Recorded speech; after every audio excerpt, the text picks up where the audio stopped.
Hello everybody, welcome back to Yoba TV. If you're new here, you're welcome. Kindly click that subscribe button on your screen, like, comment and share this program. Ẹ̀yin èèyàn mi, lórí House of Commotion, ilé Nwosu, bàbá Ẹ̀gbá ọpẹ́ wa. Oríṣiríṣi etí ti kún kátẹ́ tó lọ sínú yẹn. Ẹ jẹ́ àkọ́kọ́ bẹ̀rẹ̀ pẹ̀lú ẹ̀yin tẹ́ ń dragi Queen Tobiloba. Ẹ̀yin tẹ́ ń dragi Queen Tobiloba. Ṣé rí ẹ̀yin tẹ́ jẹ́ kọ̀mẹ̀ntà lórí social media yẹn? Ọlọ́run, mo máa ń wò pé most of you ayé yín ò dáa. Number one. Number two, ẹ̀ ń wẹ́ ni kúnra ni. Majority of you ẹ̀ níṣẹ́ tẹ́ ń ṣe o. But you be looking from celebrity to celebrity to be dragging under their post. Ẹ jọ kí ló wrong inú nǹkan tóbìnrin yẹn ṣe? Èèyàn tún tí obìnrin ò bá níṣẹ́, ẹ máa ní kò níṣẹ́. Ọkọ ló ń bọ̀. Bó ṣe jẹ́ queen, she doesn't even have to do anything. Ó ní allowance tó ń gbà bó ṣe wà yẹn. But she still make it like I have to do something with my life. How is that a problem again? Kì í ṣe gbogbo olórin tó wà láàfin ló ń ṣiṣẹ́ náà. Ẹ tún rí léyìí tó tún ń taṣọ. Queen Tobi tún ń taṣọ. Ẹ tún bẹ̀rẹ̀ sí ń drag ẹ. So you want her to be idle. Ẹ̀yin náà lẹ tún máa bu tó bá wà idle. Ẹ̀yin náà lẹ tún máa bu tí ò bá tètè bímọ. Hey, Allah.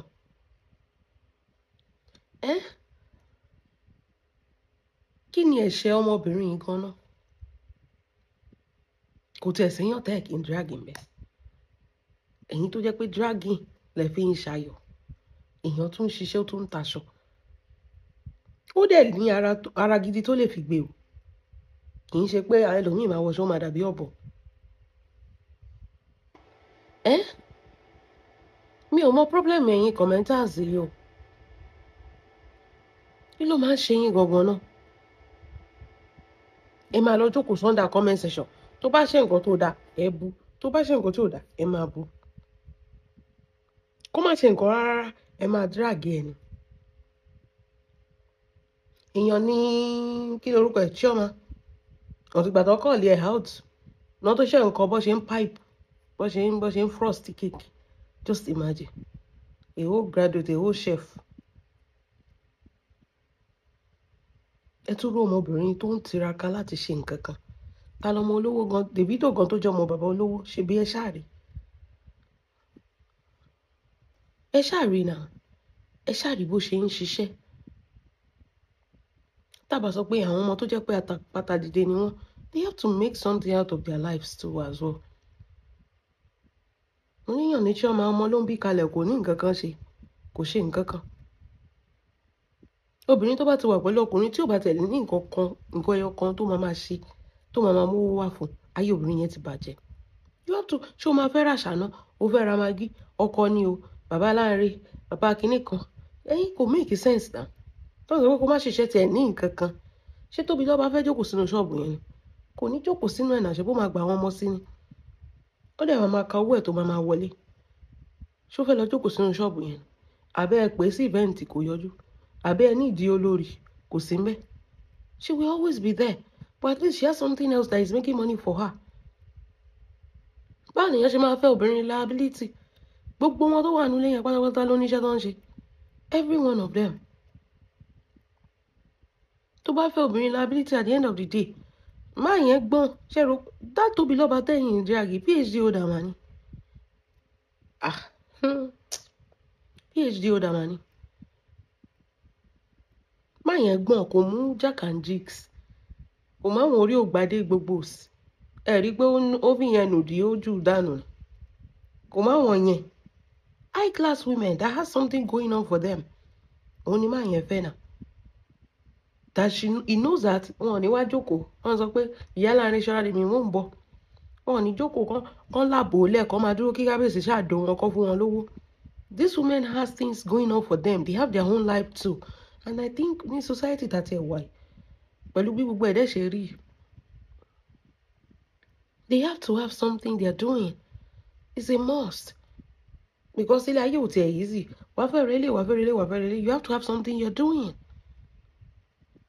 Okay, bí irú ọ̀rẹ́ Regina àtàfẹ́ sọ yìí. story yìí ò tiẹ̀ gbàgbé kankan yé mi, but one thing èmi tẹ̀ máa kọ́kọ́ sọ ní pé the man has successfully whitewashed the whole situation. Ẹni tó bá wà bá ròyìn bẹ́yẹn jà, you should be ready to lose everything, because kó tó fẹ́ ló ti máa mọ in case tó bá gbérú ọwọ́ báyìí báwo la ṣe fẹ́ ṣe irú kéèsì ẹ̀. Ó lè jẹ́ máa yẹn gan allegedly ló introduce ọmọ yẹn gan sí kinní sódà irú ọjọ́ báyìí. Ṣé rí àwọn olówó yẹn má sàá lóògùn ẹ̀, it's more than the money, a lot is going down more than the money. Tí Regina, mi ò rò pé Regina lè deny ẹ̀, tó bá fẹ́ deny wọ́n á gbé lọ sọ́dọ̀ DSS, wọ́n lọ ṣe blood test fún ó yá. O ò mú gbórí, o ò mú drugs rẹ̀. Are you taking or you are not taking? Wọ́n á gbé lọ sọ́dọ̀. Ó lè jẹ́ pé ọkọ èyí ló introduce ẹ̀ sí. Why? Torí irú ọjọ́ tèmi. Ṣé rí àwọn olówó yẹn? Wọ́n burú ju èṣù lọ. Ẹgbọ́n nǹkan tó sọ, ó lóun mọ̀ pé kò fẹ́ òun torí ìfẹ́. Of course sir, ẹ̀yin gan ò fẹ́ torí ìfẹ́, ẹ̀yin náà ò fẹ́ torí pé fẹ́ wà famous ni. Regina owó lórí, òun àti ìyá ẹ̀ tọ́gbọ́n lọ bí ẹyẹ. Owó olówó, ẹbẹ́ fọ́n làbàtà ẹyọ bẹ́ẹ̀tì, omi lẹ́rọ ògbómukú ni. Ọlá ọlọ́lá, iṣẹ́ oníṣẹ́, ajé alájé, lẹ́tẹ̀lé kiri náà. Wọ́n wá sọ pé tọ́mọ bá fẹ́ dó bàbá, ọmọ gbọ́dọ̀ máa take substance láti bọ́kọ ẹ̀sùn, because ń ṣéyàn tó wù ú. Ẹ̀yin gan ẹ wo bẹ́ẹ̀ ṣe rí gan, ṣẹ́rù ara yín gan ò bà yín. Just look at you. You will run from you yourself. Ẹ̀yin tẹ́ sọ pé Regina on take, ṣẹ́yìn gan ò take ní sà. Ẹ̀yin náà ń take náà. Ojú lásán kan lèèyàn fi ń ṣe wèrè, wèrè la fi ń wo wèrè náà sọ. She has to take to be able to sleep with you. Kò dùn mọ́ nínú. Because that's not what she wants. She was too young. She was being forced. She wasn't advised very well by the elders, especially ìyá oníjẹkújẹ tó bí yẹn. They force her into something. She sees her mate. Although the Lamborghinis and the Ferraris is Ferrari and the private jets, but still no, there is still a void in her mind. Like if she had just follow her heart, she was the upcoming successful actress. Lomode, she had a whole life ahead of her. Ó ti wà famous, ayé ti mọ̀. It's just a matter of time before she boom. But here you go, at the peak of her career, you turn her into a housewife. You have to identify what you want. Nísìnyí bá ọmọ yẹn ò ṣiṣẹ́ mọ́, kò níṣẹ́ tó ń ṣe. Mo rí clips kan tó ń ṣe pẹ̀lú ọmọkùnrin kan. If you see how she look at that guy, rí táwọn méjèèjì tira wọn báyìí tó ṣubú sí ara wọn. If you see the way she look at that guy, she means that. She cannot look at you like that. Sir, you look like a frog. And I'm not, it's not allegedly, you actually look like a frog.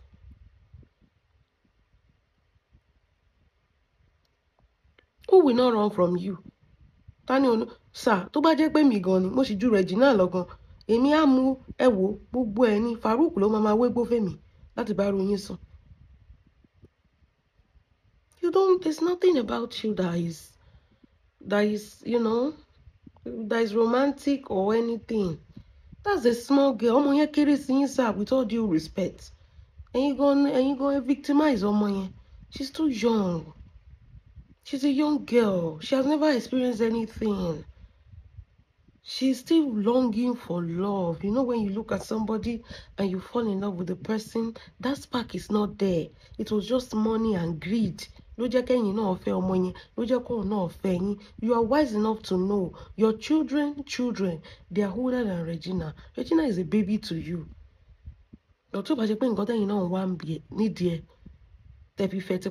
You know this girl is a young girl. You just don't show wedding. She was not aware of what she was doing. She was just there because her mother is there. Who will not use drug to have sex with you? She go use. That's not what she wants. She wants a romantic life. You gaze into your partner's eyes. Imagine gazing into Ned's eyes. You are not seeing anything. A room by any.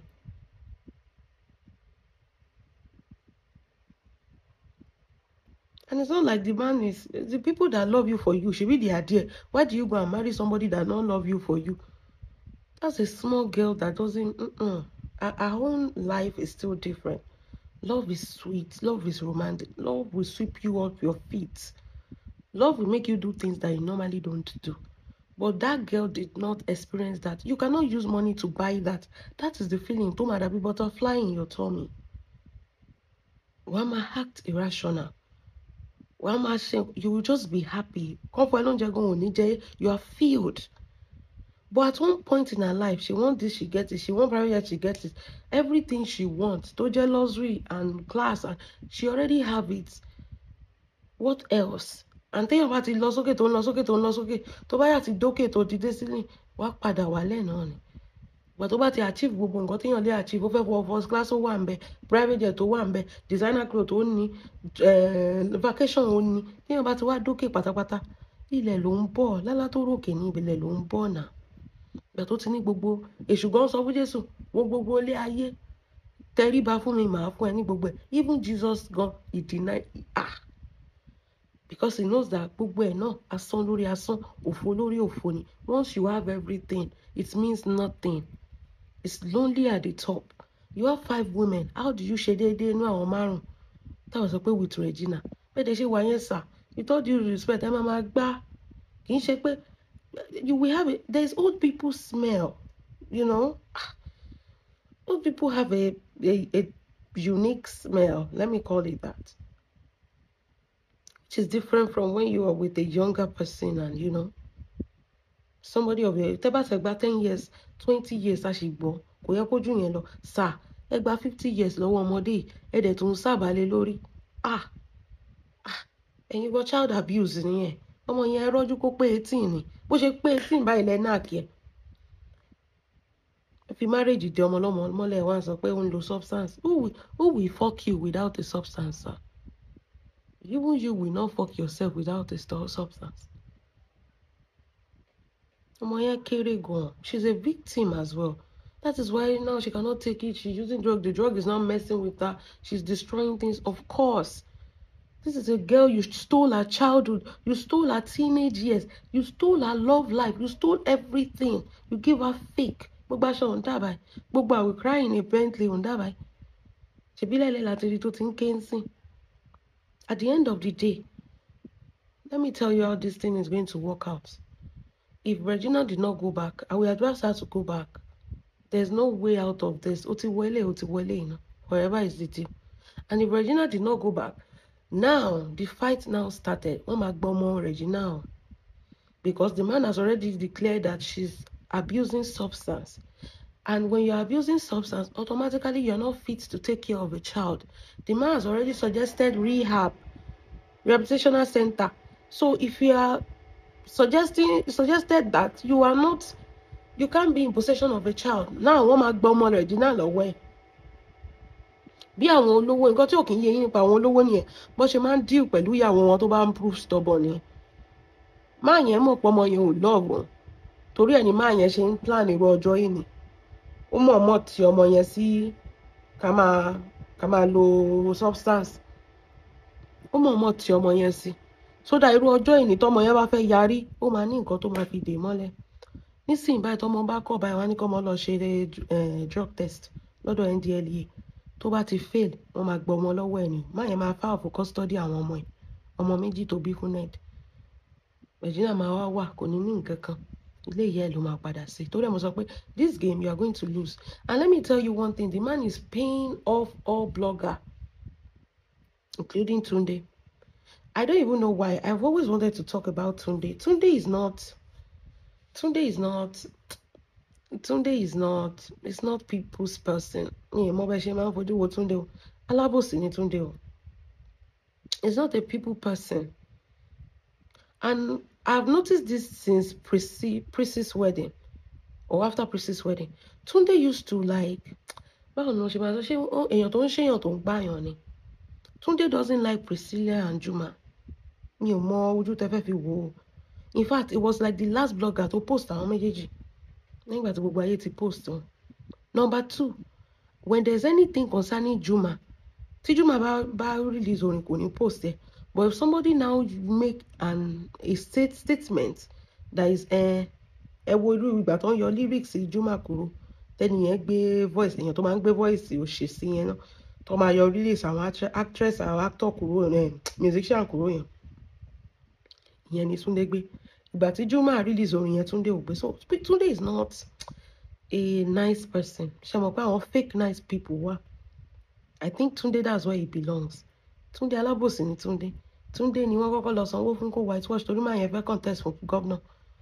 Gbogbo wọn, he has been paying blogger back to back so that they will run with this narrative, so that wọ́n máa rí pé Regina, they will not push the problem now. They've successfully pushed the problem to Regina. Rich men lásán kọ́ ni o, wọ́n bà tèèyàn jẹ́ tán fi dé bẹ́ẹ̀ ni. So tó bá ti mọ̀ pé o ti fẹ́ lọ fẹ́ àwọn billionaire, mọ̀ pé anything they say you must do ni, or else you go. Nothing can stop that man's election. He has successfully brainwashed everybody that this is what happened. Regina is the problem. Until offer help, she doesn't want it. And this is a woman beater that just covered everything up. Maduru lawyer tó ń ṣiṣẹ́ fún ni. He covered everything up. Regina's children are still in that house. Wọ́n lè kọ́ mọ́lẹ̀ fún pẹ̀lú allegation tó ti wà lẹ́yìn báyìí. Ọlọ́run, ẹ̀yin òbí, especially ẹ̀yin ìyá, ẹ má torí àti jẹ owó epo àtẹnu ẹ ti ọmọ yín síbi tí ẹ mọ̀ deep down in your heart, at the deepest part of your heart, you know that something is not right, ìyá Regina, but you went ahead torí pé kán lè sọ pé ọmọ ẹ náà ó fẹ́ billionaire. You went ahead torí nǹkan tó fẹ́ gain. Look at it now. Ìgbà tó dẹ̀ máa ṣẹ̀ sí òun báyìí, ẹ̀sìn àwárò lọ́nà bẹ́ẹ̀ fi ṣe. Just advise your daughter, this is a lost battle. Let her go back to her husband's house. Because at the end of the day, na she go lose. Ẹ̀yin èèyàn mi, kò jẹ́ bó ṣe jẹ́. Ẹ jẹ́ mọ̀ nǹkan tẹ́ bá feel about this video down below. God bless you. Have a wonderful day. Bye.